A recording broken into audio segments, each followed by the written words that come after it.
Welcome to the next lecture of the switching theory and logic design. In the previous class, we have seen the SR latch operation with NAND gates, NOR gates with a control input. Right? Our next topic is D-latch. Our next topic is D-latch. The D-latch we are constructing from the SR gate. So for that reason, I have kept this first slide as a SR latch. So remember this SR latch operation. Alright. So these are the four inputs here we have taken, and now we will see the D-latch operation. So coming to that D-latch. What is meant by D-latch? So D-latch is a memory element, that is a separate part, and coming to the D stands for data. So D-latch means data latch. If you have the data, that is if you have given the data as 0, the output also 0. Here the input is 0, then the output is 0. Here the input is equal to 1, the output is equal to 1. So see here, I have taken an enable signal, that is, I have taken a control signal. So remember one thing, for any type of latch, a control signal is mandatory. Without a control signal, without any control signal, the latch is not constructed. So here, see, when enable is equal to 0, when enable is equal to 0, here we are not taking the inputs and there is no outputs. Right? Now see here, whenever enable is equal to 1 and D is equal to 0, the output is 0. Right? Next, see here when enable is equal to 0, here we are not taking the input combinations for data flip-flop. Okay, sometimes D is also referred as delay flip-flop. Okay, wherever you require the delay, then you can use this type of flip-flops. But the major important point is for the delay flip-flops we are calling as generally data flip-flops. So coming to this data flip-flops, when the D flip-flop is equal to 0, the output is 0. When the D flip-flop input is equal to 1, the output is equal to 1. That is, if you have given the data 0, the output is also 0. If you have given the data input is equal to 1, the output is also 1. These conditions are valid when enable is equal to 1. These conditions are valid whenever enable is equal to 1. These conditions are satisfied whenever the enable is equal to 1. When enable is equal to 0, we are not taking this combination. So this is very, very important. Then, how this data flip-flop is constructed? So see here, I have taken the same SR latch,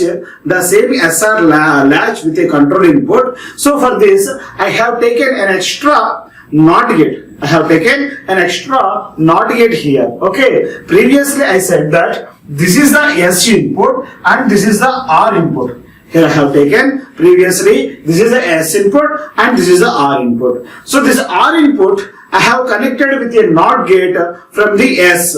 So the S is equal to D. So that here it is very simple. The D data is equal to the value of set. D is equal to S. Previously I said that if set is equal to 1, output is equal to 1. If set is equal to 0, output is equal to 0. So for that reason, the set value I have defined directly D. This is data. If D is equal to 0, output is equal to 0. If D is equal to 1 and output is equal to 1. What is D? This is the input data. This is the input data. And from this data I have taken the inverter. The D bar I have connected to the OR gate.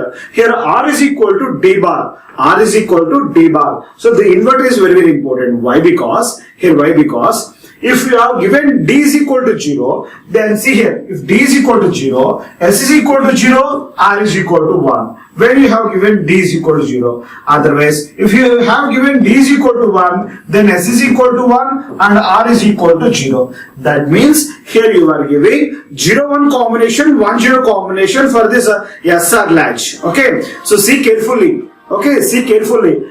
Here the D is connected with a NOT gate to the R, D is directly connected to the S. So when D is equal to 0, right? When D is equal to 0, S is equal to 0 and R is equal to 1. When D is equal to 1, S is equal to 1 and R is equal to 0. Okay, na? Right. See here, SR values 0, 1, 1, 0 combinations are available here. Okay, from the SR truth table. So remember the SR truth table. So see here SR truth table. In this SR truth table, here we are taking these two combinations 0 1 and 1 0. But for the SR truth table, 0 0 1 1 combinations are available. Here from this picture, at any time we can give S is equal to 0 or is equal to 0. No, we cannot give. Why? Because we have connected a NOT gate here. We have connected an inverter here, right? Here the values of S and R may be 0 1 and 1 0. 0 0 we are not getting the situation here, and 1 1 we are not getting that type of situation here in the D-latch operation. So it is very simple. When you are giving D is equal to 0, that is the state it is representing S is equal to 0, R is equal to 1. When you are giving D is equal to 1, S is equal to 1 and R is equal to 0. These are the representation. So here once again see here the operation of the D-latch. If D is equal to 0, Q is equal to 0. If D is equal to 1, Q is equal to 1. So this is the D-latch operation. This is the D-latch operation. Right. Next coming to here, this is the generalized SR latch operation. But the SR latch, I said that you have to use a control signal. You have to use a control signal. So this is the control signal. Generally the control signal is nothing but as enable signal. Here the control signal is nothing but as the enable signal. Okay, right. So with this we have completed the D-latch operation. Thank you.